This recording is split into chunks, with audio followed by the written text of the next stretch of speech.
From the moment that Kamala Harris became the Democratic nominee, fans of the hit HBO show Veep drew comparisons between its lead character, Selina Meyer, and Kamala Harris. But one person who isn't laughing at that comparison is the show's creator, Armando Iannucci.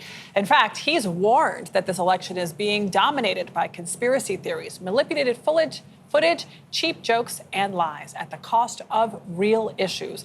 Our Holly Williams spoke to the Emmy and Pulitzer-winning writer, director, and political critic. So the thing about being vice president is, you know, when you go into a room, people treat you with respect, but when you leave, people are making jokes about you. There's something fundamentally comic about this so near and yet so far. Nobody knows more about getting laughs out of politics than Armando Iannucci, an Oxford-educated political satirist famous on this side of the pond for skewering the British establishment. Yes. Where do you think you are? In some Regency costume drama? This is a government department, not a Jane Austen novel. Stalin's dead. He's dead. Stalin is dead! He's even found comedy in the worst abuses of the Soviet Union. All of you can kiss my Russian In the film The Death of Stalin. But in the US, Iannucci is best known for creating Selina Meyer, the ethically challenged vice president in Veep. They're calling you the no BS VP. Damn right they are. I mean, I lied and everything, but it sounded true at least. The show won 17 Emmys, a Peabody Award, and a cult following. And just like Kamala Harris, Selina Meyer eventually gets a shot at the top job. POTUS is leaving. He's not going to run for a second term. I'm going to run. I know the Trump campaign would like to say that Kamala is Selina, but she's not. Why would the Trump campaign like to say Because every episode of Veep shows Selina caught in a trap, usually of her own making.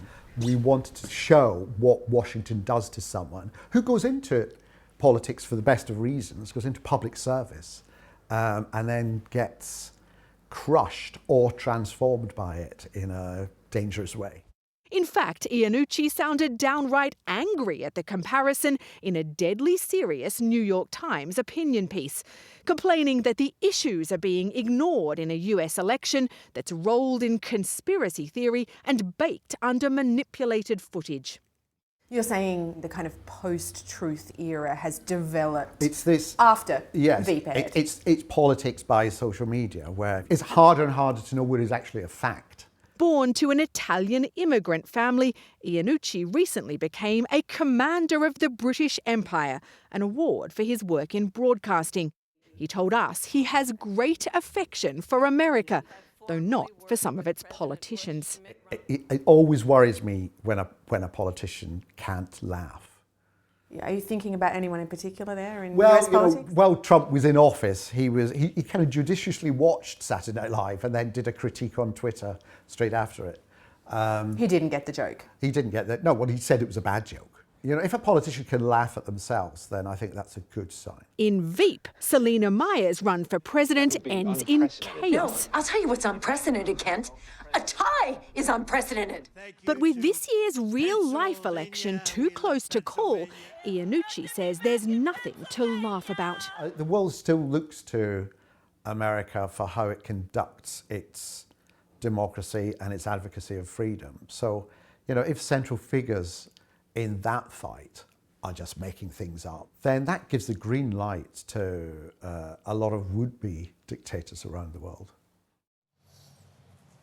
Got very real. Holly Williams joins us now. Holly, so glad to have you here. You know, we have this election coming up in a matter of days. He clearly thinks it's a very big deal. You cover the world. You've been all over the world as a correspondent. How is the world viewing our election? Yeah, it's a big deal. I mean, look, I travel all over the world for my job, right? So I'm having these conversations with people in different countries. It's really interesting what you hear. And I've spoken to people in the Middle East who've said to me, you know, we like Trump because he's just saying things that we thought Americans thought about us all the time. And at least, you know, he just kind of openly says it. On the other hand, in the UK, the United Kingdom where I live, there was a recent poll that showed that Harris has 64% amongst British voters, 57% support amongst conservative British voters, and only 18% of British voters have a positive view of Trump. So Harris would win easily in the UK. But I think it's also, you know, people are puzzled by the system as well, just the complexity of it. It's so complex. The Electoral College and the conventions and all of that stuff confuses even people in other democracies. Every state does it differently. Holly Williams, thank you so much for it's being so great here. to see you. I really appreciate it. We're confused sometimes too. Amazing how many times I'm looking up stuff in the commercial break.